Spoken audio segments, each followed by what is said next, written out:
Fin the Week is brought to you by Indulge, a digital agency built on thinking for the global financial services industry.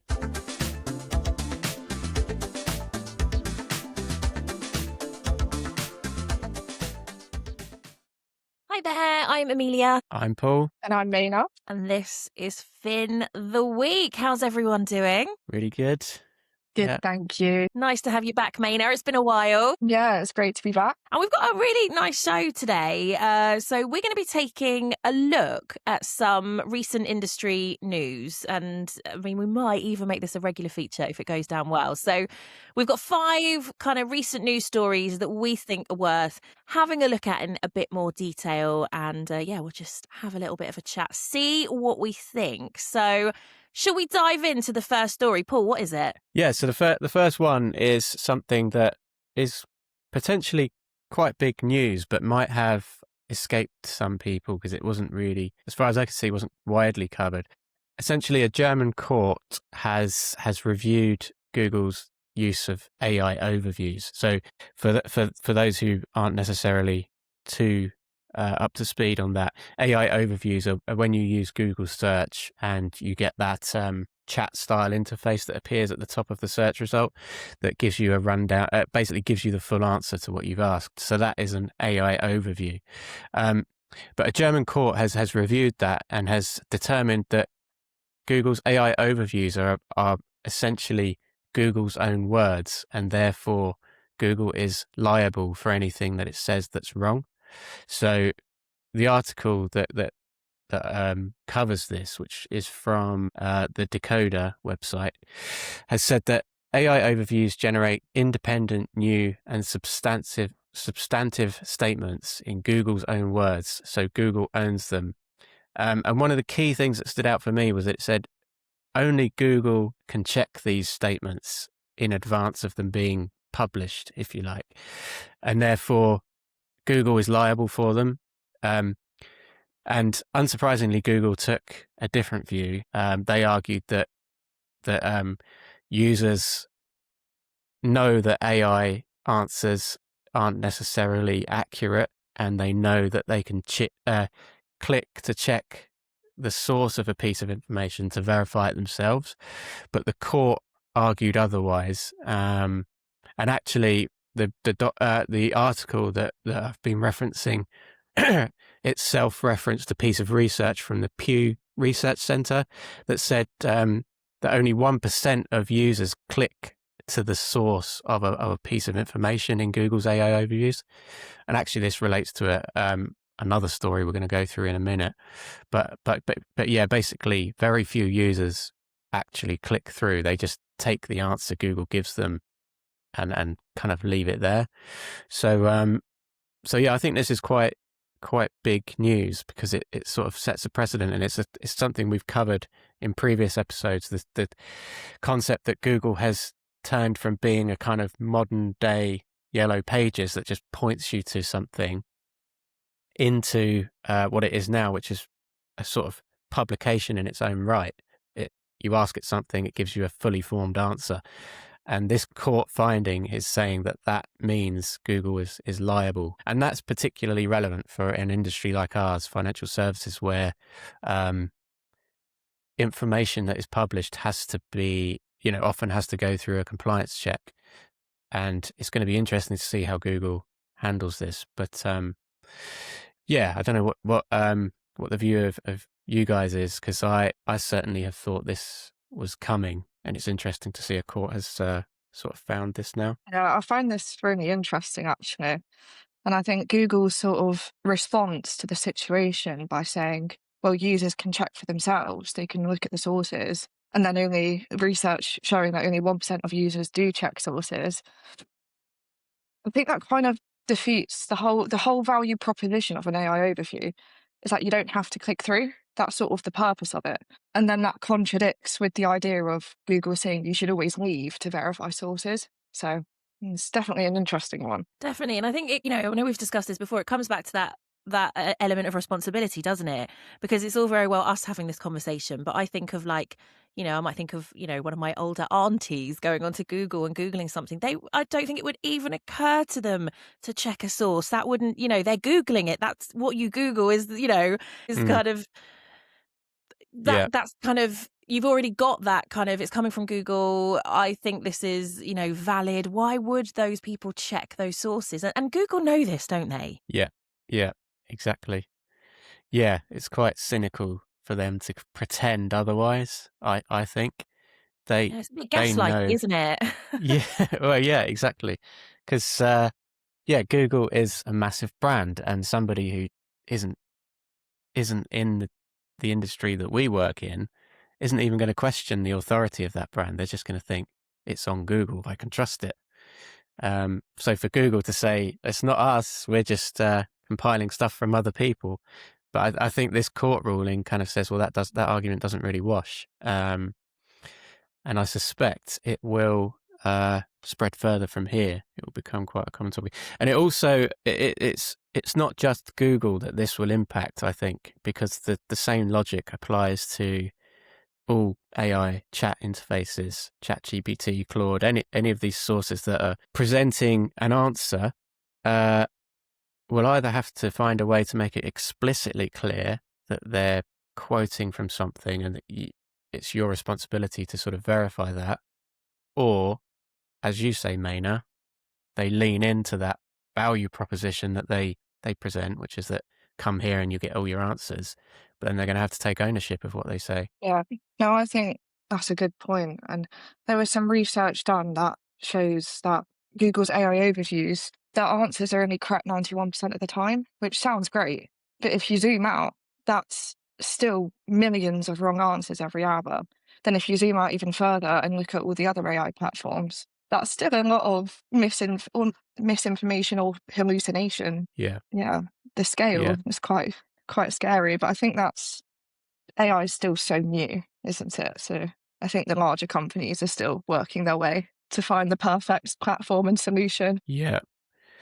And I wonder if this could be the start of a new. So, kind of years ago in the world of SEO, there was a concept of YMYL, so your money, your life, where Google was kind of explicitly quite careful with any information on very important protected topics, so money and life kind of topics, so essentially money and health. And so there was sort of the way the algorithm worked and surfaced search results was slightly different. It sort of had a higher bar for results to get over, and that will still apply today with general search results. So these AI overviews will be drawing information from search results that bake this kind of process in. But I wonder if this kind of court ruling ups the ante with that and says, well, you're probably going to have to go a step further now, and topics that are protected, you're going to have to be really careful with what you're essentially publishing. An AI overview can't just generate something based on its training set, because there might be a flawed piece of information in there, or it might jumble up two different sources of information and create the wrong answer. And when it comes to money and health, they're two areas where you can't mess around. Firstly, because you're going to cause problems for the end user. Secondly, because there are a lot of well-paid legal experts keeping an eye on this. So yeah, I think this is definitely one to watch, and I suspect we might see more of this type of thing over the coming weeks and months. It does. It definitely raises a protection gap because, say, if a company like the two cases given in the German court are affected by misinformation from AI, that company can't sue source websites because that's not the words of those websites. But then Google will say, well, actually, it's not our words, it's words from third party sources. So it's just this back and forth, isn't it? It's still a bit unclear where the liability lies. Yeah. Yeah, It'll be interesting exactly. to see where that lands. Moving on to the next story, we're sticking with Google, aren't we, Paul? Yes, yeah, and this is somewhat related, but it it concerns a study carried out by a company called Spark Toro. So anybody who has worked in the search industry in the last 15 years probably knows of a person called Rand Fishkin, who is a founder from Moz. Um, but anyone who hasn't worked in the search industry probably won't know him and won't know the company. But he's seen as a bit of a godfather of search research. And so his new company, Spark Toro, looks at sort of audience research. And he has been big on the topic of zero-click marketing, as he calls it.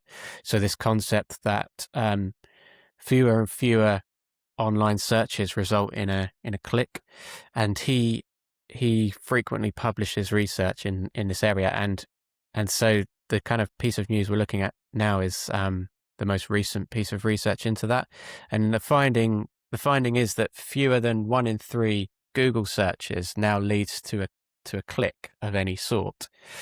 And potentially more interesting than that headline stat is that of the times that somebody does click on a search result when they search, only a portion of those, only 66.61% go to what you would call the open web. So that means that a kind of small portion of all searches goes to the open web. The rest either don't click or they go to another Google platform. So it could be Google Maps or YouTube or a Google business profile, something like that. So the sort of key takeaway is that if you're seeing a decline in traffic, particularly from search, and let's be honest, most websites get most of their traffic from search and particularly from Google. So if you're seeing a decline in that, it's not just you. This is an actual trend. The numbers have gone up since they last reviewed this. So 68% of Google searches ended without a click. And as it happens, this morning, so we're recording this on Wednesday. This episode will go out on Friday. This morning, a new update has been published on the Spark Toro website that breaks it down by different countries, and the UK is currently the worst in terms of zero-click searches. So only 30% of searches result in a click. So yeah, this is a huge thing. And so yeah, of those 30%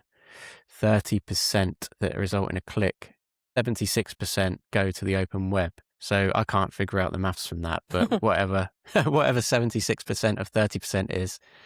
Here we go. For every 1,000 UK Google searches, 232 clicks go to the web. So yeah, that's Are you surprised by those numbers?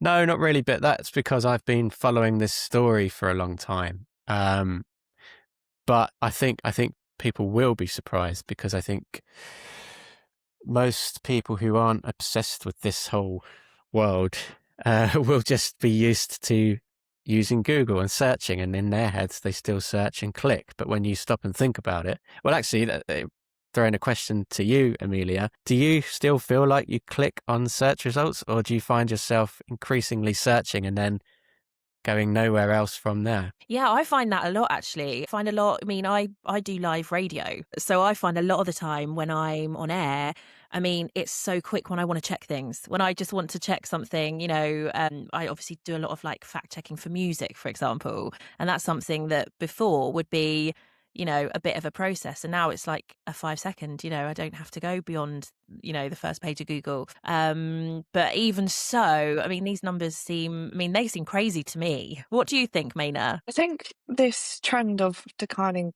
clicks, AI overviews have been sort of the engine behind that acceleration. I feel like a lot of companies who aren't immersed in this trend like we are, they sort of see it and start to panic when it goes back to the concept of this doesn't mean the end of search, it just means search is changing and businesses have to change to adapt to the new way people are finding information, which I Yeah. think this is also only the beginning. Like AI overviews are still pretty new and they don't show up in all searches. I can't remember the exact statistic, but they're still not rolled out completely. So yeah, this is only the beginning. I think the future is still going to be very interesting. Yeah. And as well as that, I think we're going to see a migration away from people using classic search engines and towards AI chat applications and things. Or alternatively, the classic search engines are increasingly going to look like chat interfaces, which is another sort of theme we've discussed multiple times on this podcast. But I think whilst the stats are pretty sobering, I suppose, it represents a big shift. I think it, but I don't think it's all bad. I think it just changes things. I think it changes the role of a website, because a website used to be the place you expect people to end up every time, regardless of which stage of the sort of user journey they're at. Whereas now a website's role is sort of multifaceted. It partly exists as your sort of source of truth that trains an AI chatbot or an LLM, provides all of the information an LLM might need to then compile answers that include you. And then later on down the line, it acts as the sort of place that your customers or nearly customers come to verify information and to complete a process. But yeah, but what it does mean is that you're probably not going to see huge volumes of traffic generated from search. It's probably that you're going to use your website as a place to publish your position on a subject and hope that AI references you. And then the research that SparkToro have done sort of offers up some thoughts, and one of the key things it says is that you need to replace traffic as a KPI in your marketing efforts and start to build what they've called a correlation dashboard, which is quite a smart way to look at it, I think, because it's basically saying let go of all of the specific metrics that you used to monitor. And we've discussed this before. Clicks are disappearing, visits are disappearing, but what you can track is sort of across the board, what are we doing as an organization that counts as marketing? And then at the other end, what's going well? Is our revenue climbing? Or our sales climbing? What's our customer feedback like? All of those sort of correlation metrics. And you shouldn't really work towards the kind of this in equals this out. It's more like this is the activity we're doing, this is how well we're doing, and you're just trying to optimize the two together. Which is probably going to be quite uncomfortable for some organizations that have gotten really hooked on specific metrics. But yeah, that's how I kind of see it. I don't know, mainly you do a lot of reporting for us, and I think you've probably seen the impact of this over the last couple of years of how we're sort of tweaking what we're looking at. Yeah, measurement and reporting has just changed completely. And we're looking at sort of updating our monthly reports for clients to better reflect how search is working and how users are finding websites, because you can't attribute sources and traffic as easily anymore. Yeah, it's all changing. It is all changing. I mean, that seems to be the theme of everything we're talking about is change and I guess rolling with the punches. And it's those businesses and organizations who are open to it, who presumably are going to do the best long term. Yeah.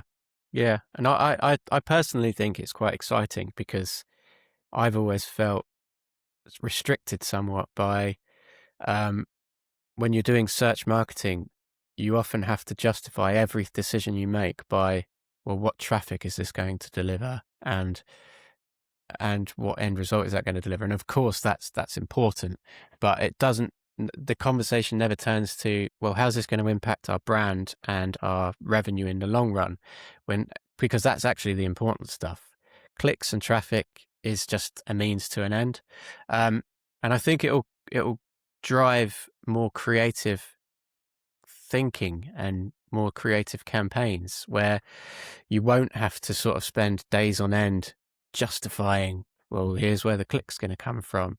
And instead you can kind of come up with a really good campaign idea and say, this is the impact it's going to have on our brand, and we want to get eyeballs on this, and this is going to last us for a long time. And it makes the whole concept more exciting, I think, and moves it closer to the sort of the classic world of out of home advertising and stuff like that, where you can the creative and brave and bold campaigns tend to win.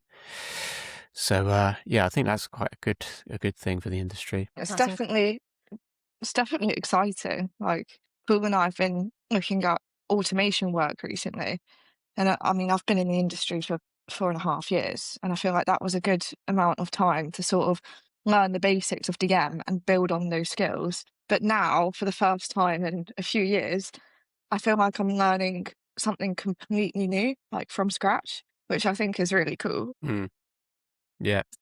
Seems like a good place to leave that one. It's good. I mean, good positive reactions to this. But what will be reactions to our next story, Paul? So this is about the ChatGPT advertising pilot. Yeah. So this one comes from Financial Promoter website. So an organization that publishes updates on the kind of financial marketing world.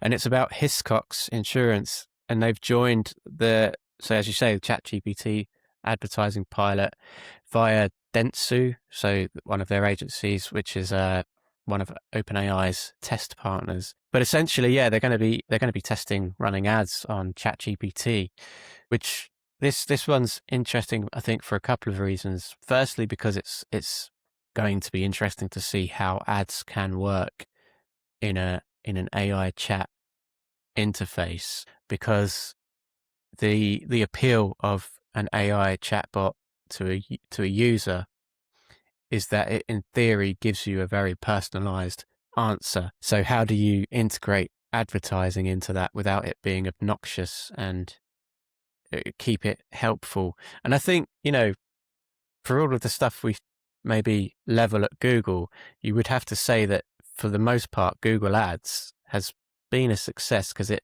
generally is on topic. It's generally not too invasive. People know it's there. It's sometimes helpful. It's sometimes not. It's fairly easy to ignore. And it'll be interesting to see how ChatGPT sort of tries to tackle this one. But it's also interesting because we've discussed this previously on the podcast as well. But are ChatGPT, or is OpenAI, the sort of founders of ChatGPT, are they jumping the gun a little bit? Whilst they're currently the most used AI chat tool out there, they're certainly not the nailed on market leader in the same way that, well, Google is in search.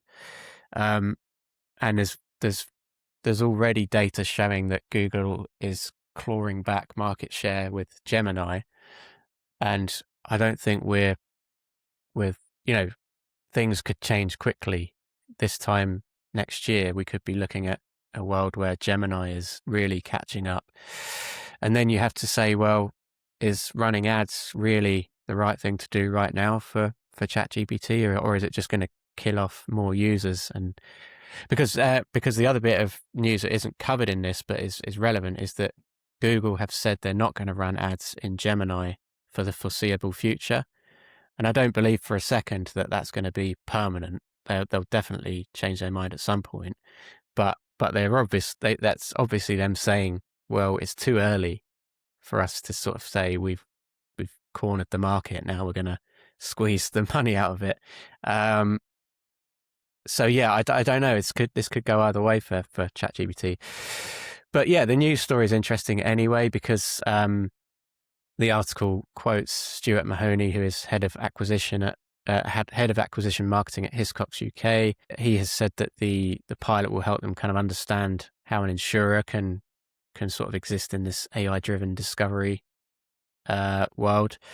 It will see how this sort of advertising can influence customer journeys and insurance purchasing behavior. But I think the question it raises for me is, who's responsible for ChatGPT's sort of organic information, if you like, so the non-advertising information that appears alongside your adverts?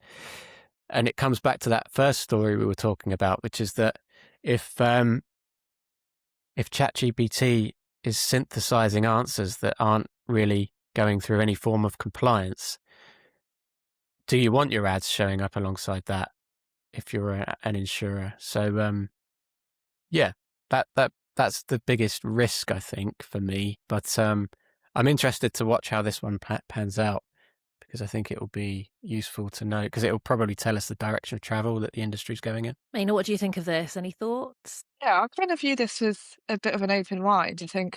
I mean, this is one of the first publicly financial services brands putting its name inside a chatbot. And for financial services, like such a heavily regulated industry, seeing an insurer sort of step into such a unproven, sort of barely defined ad environment, I think someone has to do it. And like it says in the article, search marketing is such a critical part of user acquisition. It is important to understand search behavior. And I think that's what they're doing with this. So my view is someone has to do it. So it'll be interesting to see, as you say, what happens. And with all of this, it's also such early days.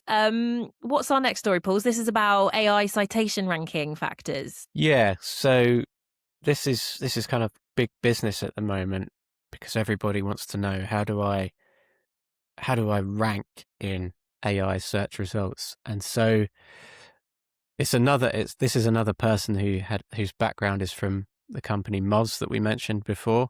So it's a person called Cyrus Shepherd, who now sort of works as, I think, as a consultant. But anyway, what he did was he looked at 54 different studies and experiments and explainers on the topic of AI citations, trying to figure out, across all of these different studies, what do they find actually works? What makes one brand or one piece of information more successful at showing up in AI search results than another? And so his findings were quite interesting, because first of all, it found that if you're winning at SEO, so classic search marketing, then chances are you'll be winning in AI search as well.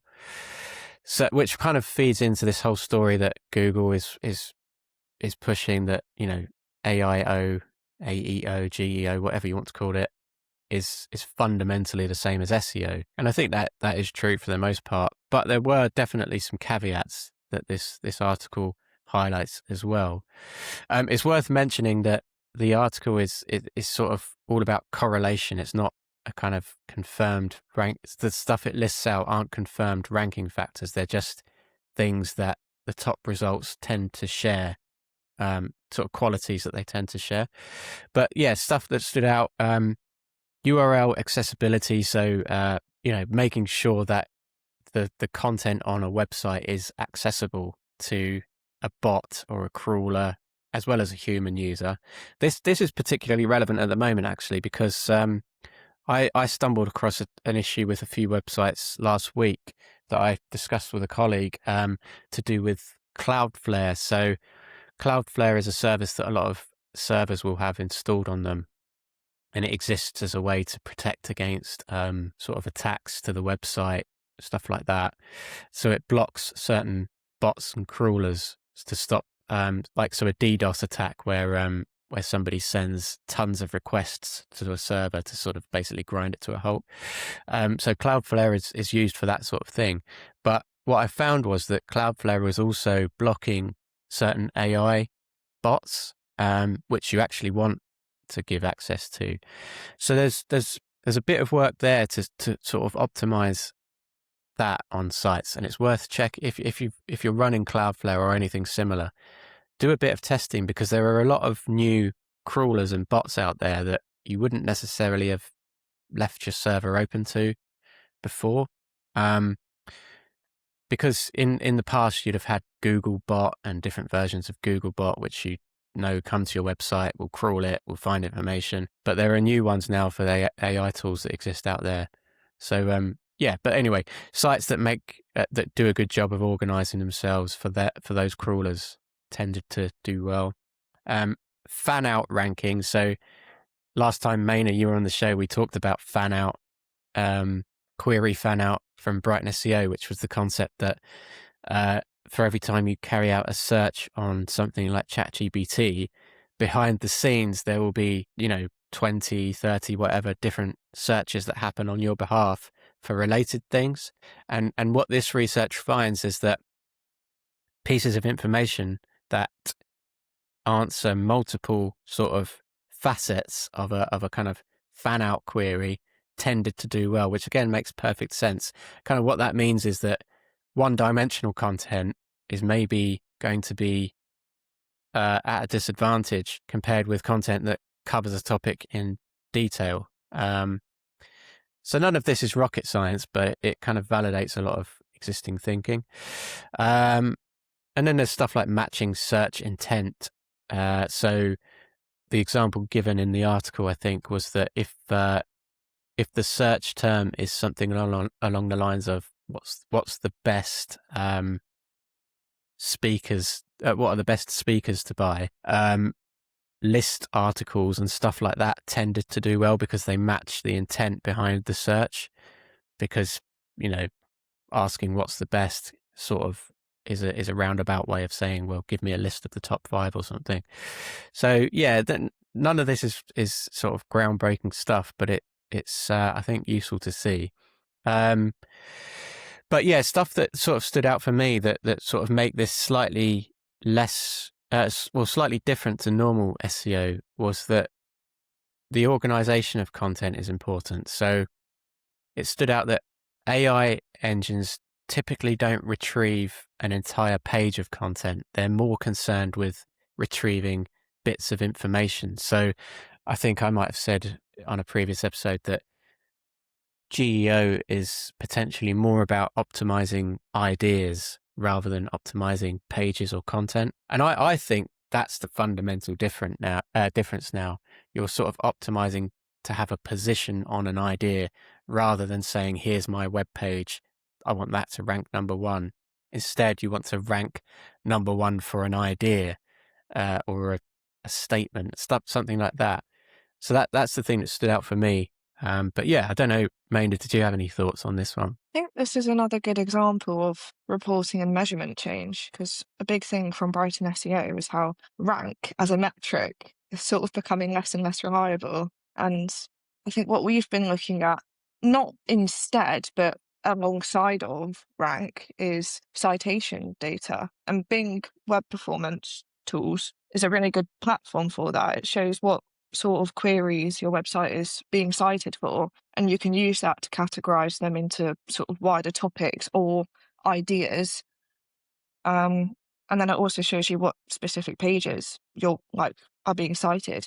Yeah, exactly. Yeah, and that's I find that sort of information really interesting because we've been using it for certain client sites, and using that data, you can see if you take like a few thousand search queries that are used in Copilot is where this data comes from. You can see where a site or a brand is kind of synonymous with a subject. So you're less concerned about ranking number 1 for XYZ keyword and less concerned about traffic to a particular page and more concerned about, we've got in the last month or 3 months, we've seen an increase in the number of times we've been referenced against this topic or this subject. And that's really interesting because then it tells you, okay, well, this brand is becoming an authority on this subject. And that's the end goal, really, because then you start to sort of form a position in the market. And that's the bit that customers will notice. They'll start to know, oh, okay, that if I think about this subject, I think about this brand. And that's where the sort of tracking becomes less specific, but more interesting to me. So shall we move on to our final topic? And this is one I think doubt you've been able to speak to anyone this week without speaking about this particular topic, and that is the social media ban for under 16s in the UK. So, I mean, there's been a lot of conversations around this, finally confirmed by the Prime Minister this week. What are our kind of first thoughts on this, Paul? Yeah, I mean, it's a hot potato, isn't it? This one, but I think it is. I suppose my gut reaction is it's a good thing. I mean, something has to happen. That's my view, and I think the social media platforms could easily solve the challenges that the ban is trying to solve, but there's just no incentive for them to do so. I think a ban is a blunt instrument. I don't think it will actually solve the real problems, which are that they're addictive. The content that you often are served by an algorithm is less than ideal. The example I always jump to, the kind of one I've seen happen in real time is Twitter and its change into X. I used to be a big fan of Twitter. It used to be a great source of news. Like if there was a big breaking news story, Twitter was so good for like keeping up to date with what was going on. And yeah, it was just really good for that sort of thing. And then as it transitioned into what it is now as X, you could see the change as I every time I logged in, the quality of the information I was seeing was poorer and poorer. It was riskier content, really stuff you just didn't want to see. And it got to the point where I just left it for that reason. And as it happens, there was a news story happening last week. I can't remember what it was, but I thought, it would be interesting to see if this is on Twitter or on X, if anyone is covering it. So I actually created a new account, logged in to see if I could find anything. And immediately I was inundated with just awful stuff, like stuff that you wouldn't just really didn't want to see. So again, I left it because it's just the quality was really poor. So if the social media companies are unhappy about these bans happening around the world, I think they've only got themselves to blame. But I can see why they do it, because obviously it works for them, because if they keep people engrossed, they get the ad revenue from it.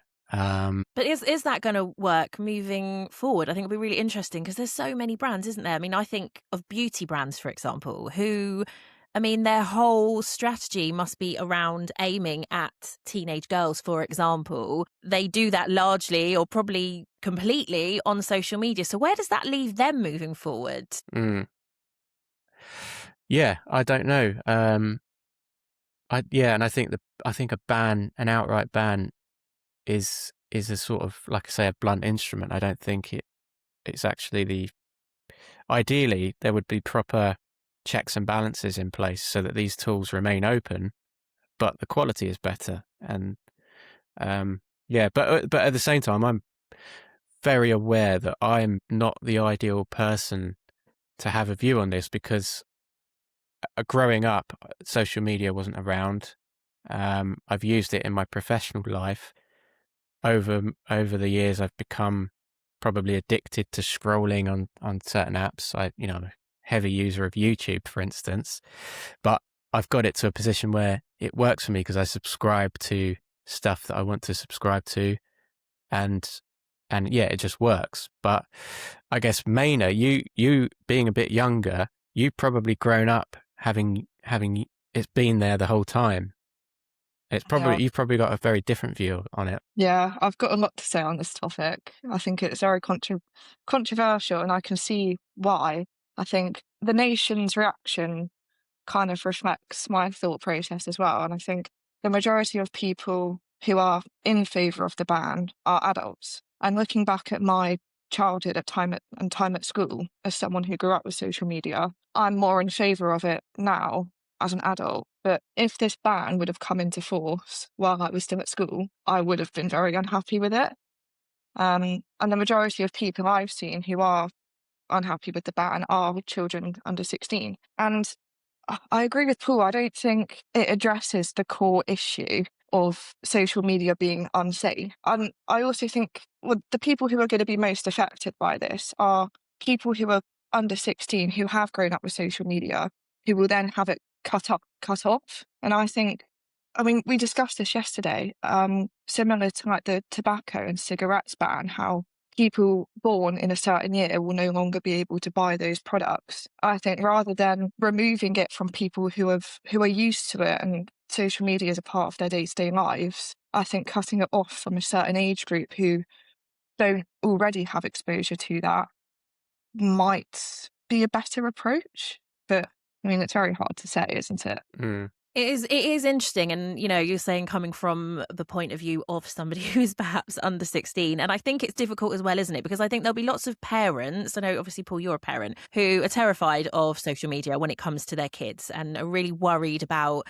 the effect it can have on their kids, whilst probably sat on their own phone on Instagram whilst they're having these conversations. And children are seeing their parents. It's not like they're going to be probably living in a smartphone free house, is it? They're going to be seeing these things and they're going to be aware of them. And we know just how enticing and addictive it is. So, it's difficult, isn't it? Are we ever going to get to a point where kids are we going to have a generation of children who don't even know what social media is? No, that's never going to happen, is it? No, and I think it's so difficult because it's almost like, it's a bit like alcohol, isn't it? Where parents have to sort of almost teach healthy habits with alcohol. A lot of parents will sort of let their kids have a drink at Christmas when they're not old enough to drink out in in a bar or whatever. And the whole idea of that is that you're sort of exposing them to it in a healthy way. They get used to this idea of healthy habits, and you kind of want the same for this type of thing. But at the same time, I think the companies behind some of these social platforms have really sort of taken the mickey. Like, because for instance, X, coming back to X again, they often claim, well, we don't want to throttle free speech, but freedom of speech isn't the same as freedom to broadcast whatever you like. So I don't think that argument washes really. It does, freedom of speech is about not being persecuted for expressing an opinion, but it's not about being able to broadcast to a mass audience anything you want to broadcast. And also, if you look at Twitter of the past, they fairly successfully managed to keep people's streams of content fairly clean, free of anything too extreme. So they can't argue as well that it's too difficult to stay on top of this stuff, because I think they've got the technology to stay on top of the majority of the bad stuff that's out there.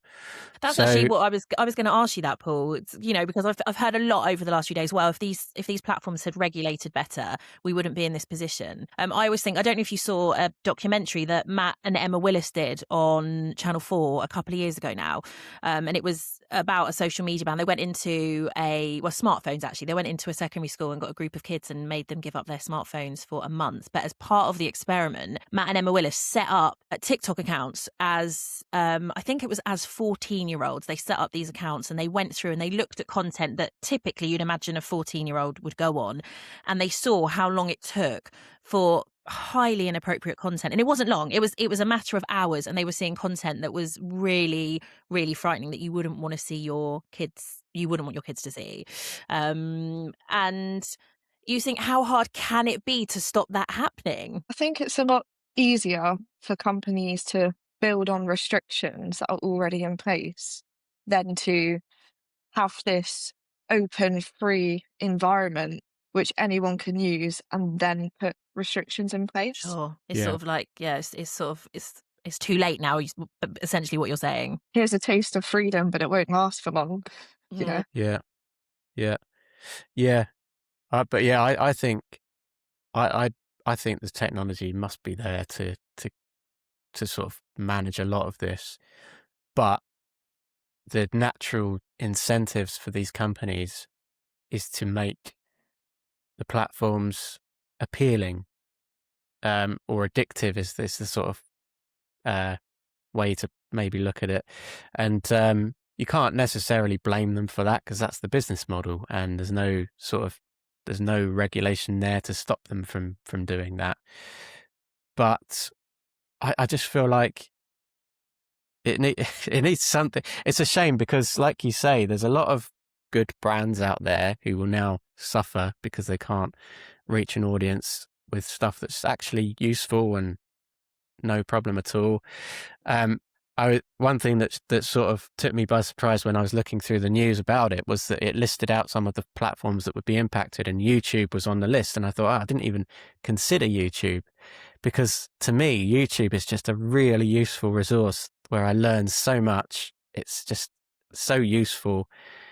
But thinking about it, that's because I carefully manage what's in my feed. Yeah.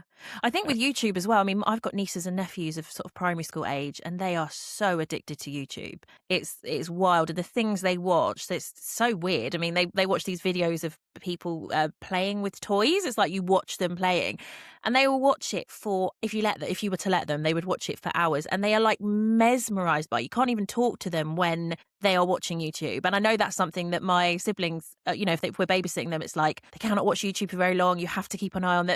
That's they're really concerned by YouTube, which is funny because I feel like as an adult user of social media, I don't think I'm definitely addicted to TikTok and Instagram, but yeah, I don't see YouTube as a real problem for me. Yeah, we're definitely in the era of brain rot, as people call it. Like, I remember having a conversation with some of my friends who, on their TikTok feeds, and I'm sure there's things on my TikTok feed which aren't on theirs, but they were talking about how there's a series of Love Island on TikTok, but all the people are fruits, and they I've were seen really this. invested. They were so invested. They all had names like Strawberlina and things like that. And I was just sat there like, what on earth are you watching? I know, but it is like that, isn't it? You watch these things and you sort of get halfway through a video and you think, what on earth has this become? That Yeah. I got really addicted to this series of just a guy who cleans up old bits of makeup. He gets old bits of half-used makeup and he cleans it and restores it. And I'm like, oh my God, I'm 15 minutes deep into this. What is happening? But we can see how it happens. It is so addictive. But I'm sure this is a topic that we will come back to again. So before we go, shall we have a quick round of Jargon Busters? Yeah, Let's do let's it. give it a go. So this is where I bring you an industry term to see, quite simply, if you two know what it means. And today's term is beta. So is that's essentially something that's in testing, isn't it? It's Possibly. So beta, or I think you can pronounce it beta. That's the American way of pronouncing it. Maina, have you got any thoughts? I'd say the same as Paul. Something in trial are my thoughts. because when we in the sort of world of technology, when you launch something in beta, it's a sort of test version. You'll often see apps and things that have the little beta icon, and that just signals to users that this is an early access version, so don't be upset if there's an error there, because we're still fixing it. So Yeah, but in the world of finance, is it I'm not sure if it'll have a different meaning.